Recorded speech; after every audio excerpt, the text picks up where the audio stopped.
Hello! Do you know how to work out the area of a square like this? If you don't, that's great, because we're going to teach you that today. So, you could have a number like this, 3, okay? Now, if it's a difficult question, that's all the information you're going to get.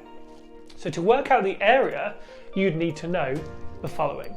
So, if you have the number 3 here, what that means is, in a square, all the lines are the same size, aren't they? So in a square, all you do is you put a 3 at the top here, and it's not a perimeter, so you don't add them all together.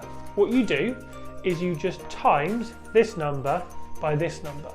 So what's 3 times 3? Well done, it's 9. So it would be 9, but usually you would have centimetres on the side of these numbers.